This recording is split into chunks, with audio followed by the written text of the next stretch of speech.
When it comes to God and the Bible, our world has a lot of questions for Christians. But do we have the answers? This video series is going to explore 20 essential questions that Christians should have an answer for. And I'm going to try real hard not to fall real flat on my face as I tackle the first question in today's video.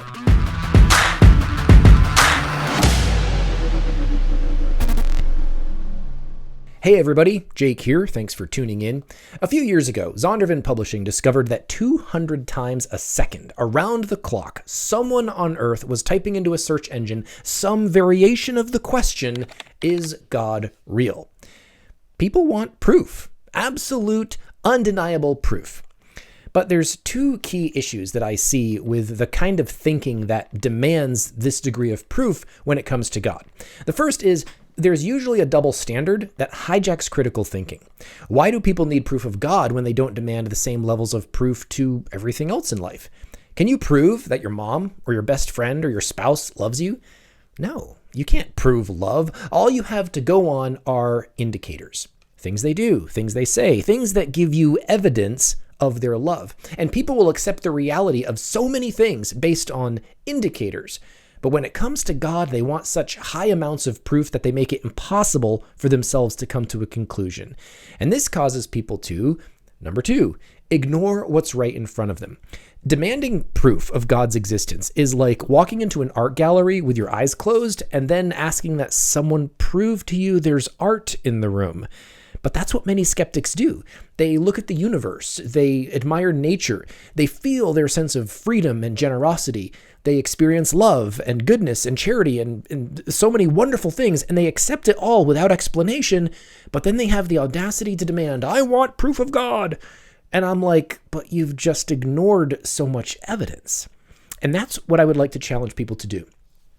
Can you thoughtfully and honestly examine the indicators and draw a conclusion from the weight of the observable evidence and not on your whims or prejudices or fears? Yes, fears. A lot of people who don't want to honestly face the reality of God are afraid because there's only two possible answers to this question. Either God is not real, which means the Bible isn't true and there's no heaven or hell, which means you can go on living whatever lifestyle you want to live without any consequences whatsoever, or God is real, which means the Bible is true, and those who don't believe it are in big trouble.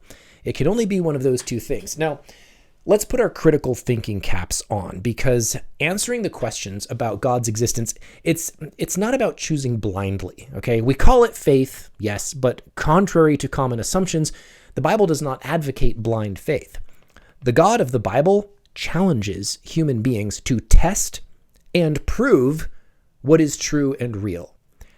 But you can't ask God to show you the art in the room and then shut your eyes. See what I'm saying?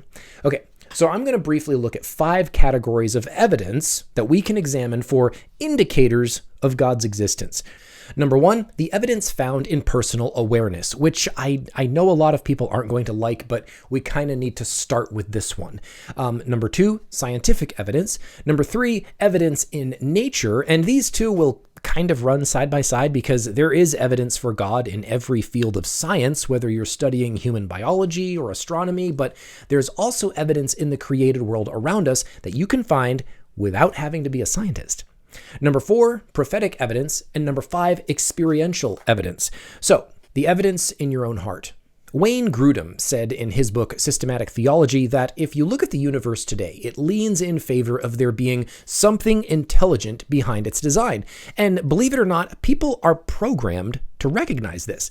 If you're walking down the beach and you come across a sandcastle, your instinctual reaction isn't, oh, look at what the ocean and the sand created through a 1 in a billion chance collision of science and order and beauty.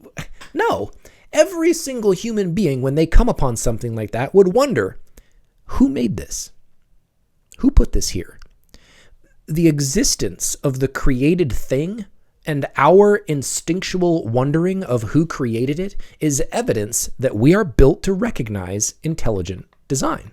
Swedish physicist Christer Renard told the Ex-Skeptic podcast in October 2024 that he always considered himself an atheist until he became a scientist. He said that the laws of elementary particle physics are just too precise and beautiful to be random. It was science that drew me to God, he said, because I realized that there must be something behind everything. Renard said it was the same for Albert Einstein. Although Einstein never professed to becoming a Christian, he believed that there was a superior intelligence behind the universe. Romans 1:19 and verse 21, along with Ecclesiastes 3:11, are just a few Bible verses that indicate God has put this instinctual knowledge of him in the heart of every human being, to which a lot of skeptics go, not me, I don't feel it. Well, if you held your hand over an intense heat for a long enough period of time, you would eventually destroy the nerves in your hand so you don't feel anything. Metaphorically speaking, that's what our culture has done to a lot of people. Their consciences have been seared, which makes it very difficult for them to see the truth. So if you are that person, if that is your state of mind, I challenge you to put the God of the Bible to the test. If you ask him to show you, he will, if you open your eyes and look. But let's move on. Number 2, scientific evidence. The more we explore the idea of a divine creator, the more we have to confront the finely tuned science behind the origin of human life.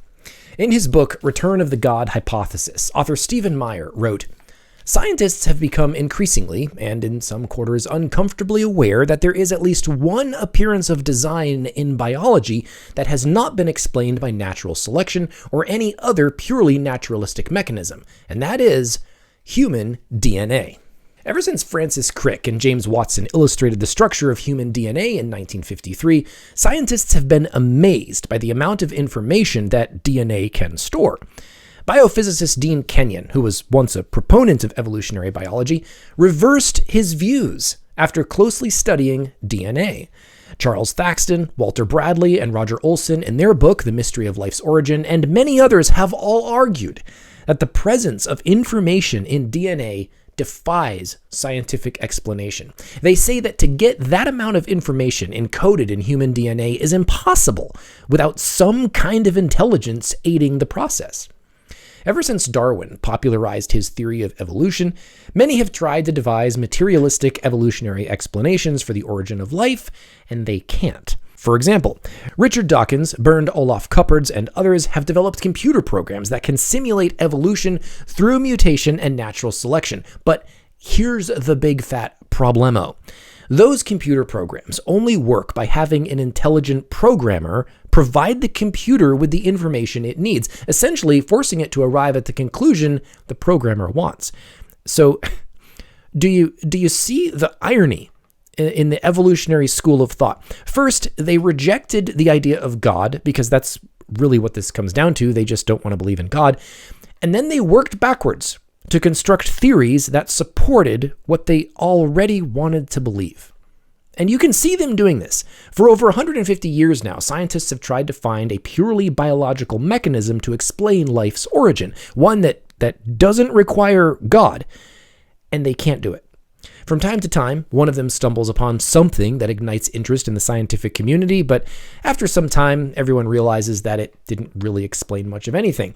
Kind of like Stanley Miller in 1953. He simulated the production of what was considered the building blocks of life by demonstrating how they could have formed in the prehistoric atmosphere. Although people thought it was genius at the time, many years later it's been admitted that his experiments proposed zero explanations for the origin of the information in DNA.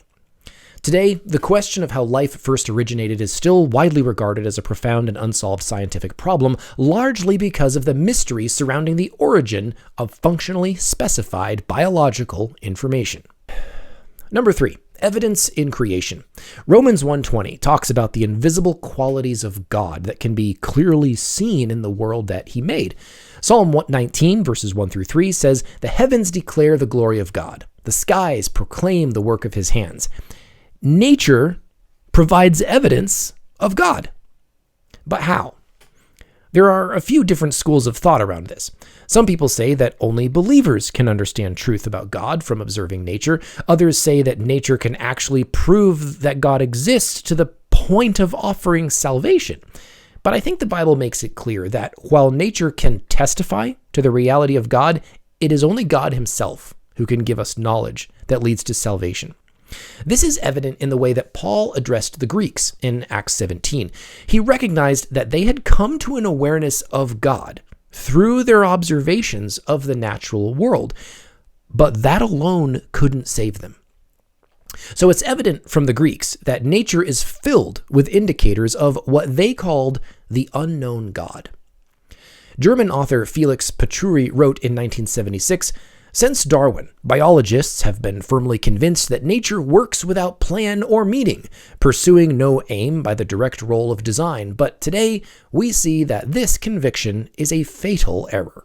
Evolutionary scientists try so hard to make their invented systems work, but nothing in nature that can be easily observed affirms their ideas.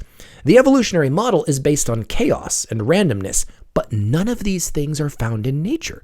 Nature routinely finds or generates highly improbable sequences to convey not natural selection, not random mutation, but preconceived ideas. Nature is, in a sense, like the computer systems invented by Dawkins and others, but it's not computing things randomly.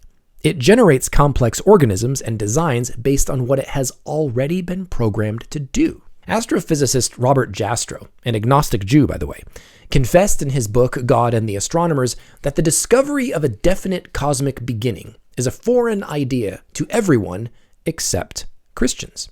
He says, "They have always accepted the word of the Bible. In the beginning, God created heaven and earth. For the scientist who has lived by his faith in the power of reason, the story ends like a bad dream. He has scaled the mountains of ignorance. He is about to conquer the highest peak, and as he pulls himself over the final rock, he is greeted by a band of theologians who have been sitting there for centuries." All right, let me shift gears here, and let's talk about some prophetic evidence. It amazes me that so many people consider someone like Nostradamus a prophet when nothing he said actually came true. According to the Watchtower Online Library, of the alleged 946 predictions attributed to Nostradamus, only about 70 are considered to have had some kind of fulfillment. That works out to about a 7% success rate. However, many are considered to be the bold forgeries of his interpreters, including the prediction of his own death. Others were composed after the events to which they seem designed to refer, and some are strained in their application, and some are shown to have had fulfillments in a number of different events. That's not prophecy. That's called guessing.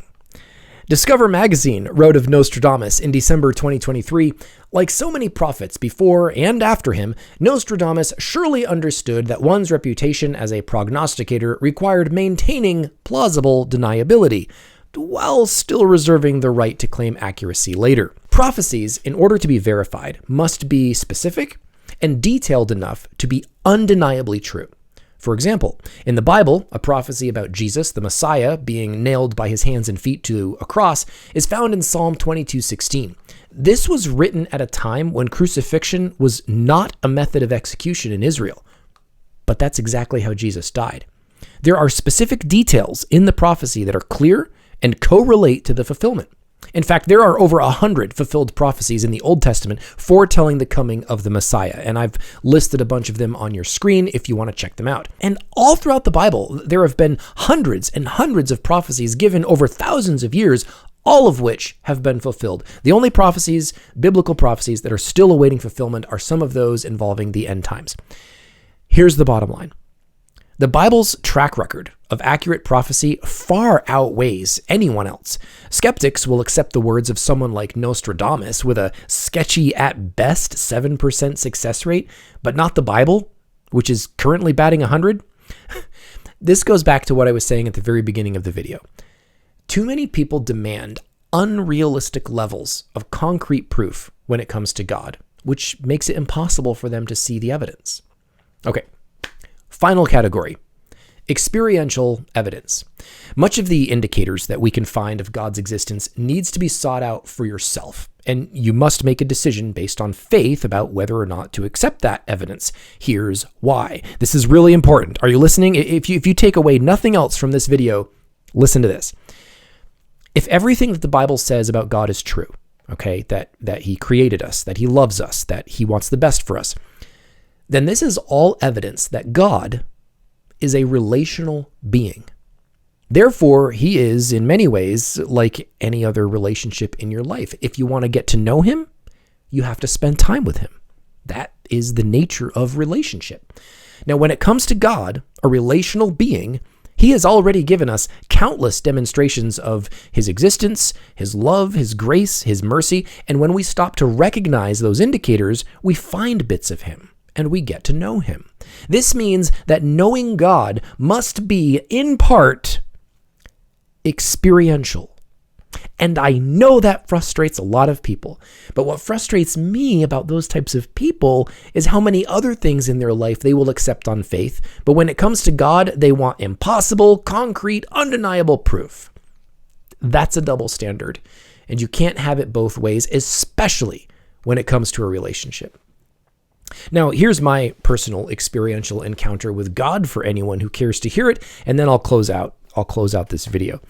If you were to ask me why I believe in God, I would say it came down to three main things that happened within the span of 2 or 3 years when I was a teenager. The first thing was I heard a scientist explain the creation of the world from a perspective that didn't involve evolution.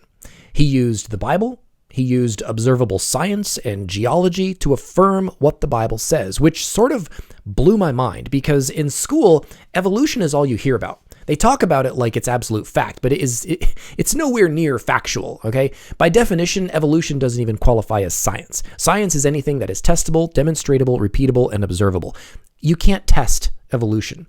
You can't demonstrate it. It has never repeated itself, and no one has ever observed it. Now, you could say the same about creation. You can't demonstrate it.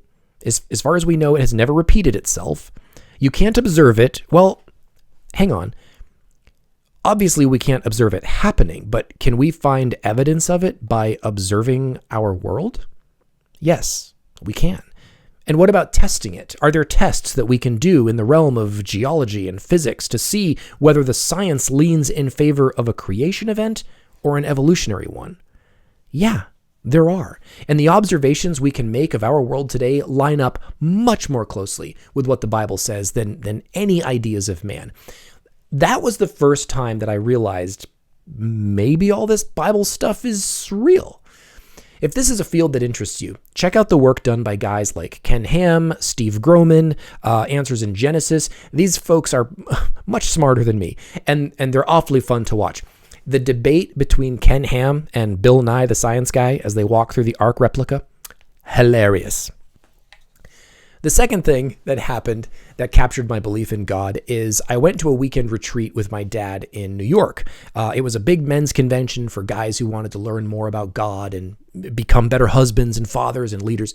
And I remember being in this stadium with like 30,000 other men who stood up to worship God, and the feeling of another presence coming into the room and settling upon my heart. It was the first time in my life that I felt what I would describe as the presence of God. It was huge. It was heavy. And by that, I mean, I felt it on my skin. It was very obvious. It gave me goosebumps and it hit me. Not only is God real, but he is here in this room right now. That was the weekend that I gave my life to Christ. I was probably about 14 years old. And third, shortly after that experience, I had multiple encounters with demons throughout my teen years. I would glimpse them out of the corner of my eye in a dark room sometimes. I woke up one time and felt something sitting on my chest, pinching my neck so I couldn't cry for help or pray. I had numerous experiences where I encountered dark, demonic forces coming at me, revealing themselves to me, appearing before me. I eventually talked to my pastor about it, and he said, it would surprise you to know how many people I talk to who describe experiences just like that. And so I started learning about spiritual warfare, and I did some counseling with a pastor who had experiences with demons and exorcisms, and it was scary, but awesome. Awesome to see the power of God work in what I was seeing.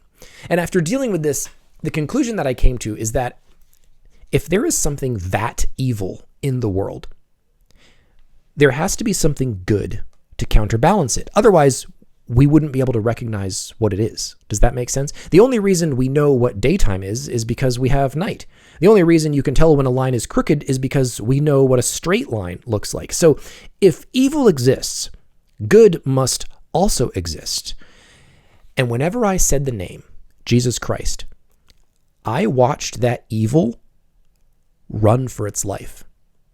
So whatever power lies in the evil things of this world, it is nothing compared to the mere mention of the name of the good thing. That's what I learned. So I'm sorry if this video felt a little rambling.